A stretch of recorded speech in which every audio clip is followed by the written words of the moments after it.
Hey, you! Before you watch this, pause the video and subscribe to SemiPro right now. What's going on YouTube? Ryan back again with another video, and today we're talking about the Portland Trail Blazers.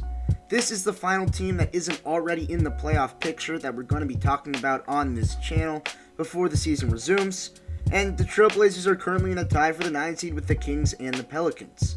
And they might have the most hype of these three teams in relation to making the playoffs. That has a lot to do with a few key players coming back from injury, Jusuf Nurkic and Zach Collins. Sure, Nurk and Collins were very key to the success of the Trail Blazers, but Blazers fans are really making it seem like adding these two makes them title contenders. They just aren't as much of difference makers as they're cracked out to be, at least in my opinion. Don't get me wrong, Blazers fans, they're going to help out a lot, and they might be a huge reason why Portland gets the 9th seed, but under no circumstances are the Blazers contenders in any capacity.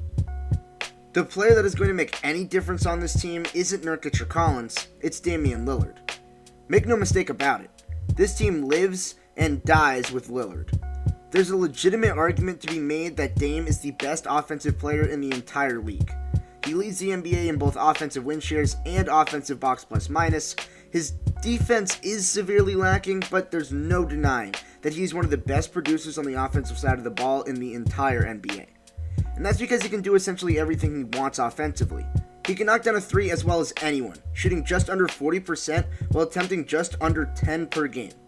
And he can get to the hole as a finisher, or facilitate to the other players on his team, and he can do it all at an elite level. CJ McCollum is essentially just a poor man's Lillard. They're both athletic guards that do essentially the same thing, but CJ is relegated to being the secondary option just because of the talent of Lillard. They both shoot that pill from deep, and they're both capable finishers and facilitators, and they both suck at defense, sticking with the trend. Hassan Whiteside is someone who filled in as the third option, and while the guards are atrocious defensively, Hassan really is quite special. He revitalized what seemed to be a career dead in the water at the end of his time in Miami and found new life in Portland. And he filled a role similar to the one that he broke out in with Miami. He's a rim protector, a pick and roller, and he excels at those two things. He has an incredibly high shooting percentage around the basket and leads the NBA in blocks by a significant margin. He's 0.7 blocks per game ahead of the next closest person. That is an absurd difference.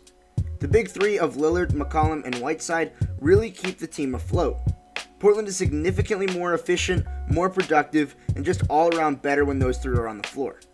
The main question coming into the playoffs is how Collins and Nurkic will mesh with that big three.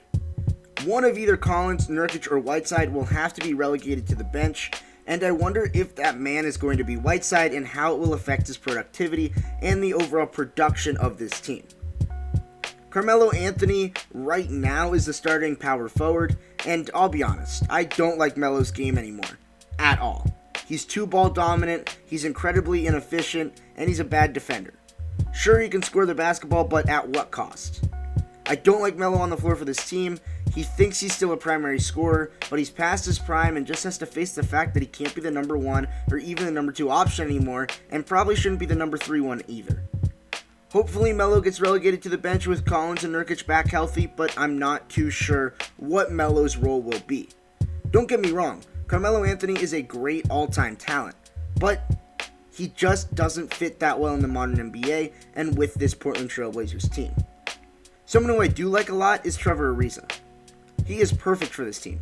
He's a much-needed defender who stays out of the way offensively and can knock down a shot. If there's anyone who is a necessary midseason addition, it is Trevor Ariza. He has flourished in the Trail Blazers scheme over the past few months. Portland has had one of the most productive starting lineups, but one of the least productive benches.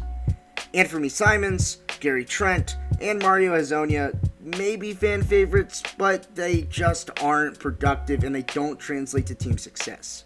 The team is significantly worse with the bench guards and wings on the floor, and as much as I like them, they don't help the team win.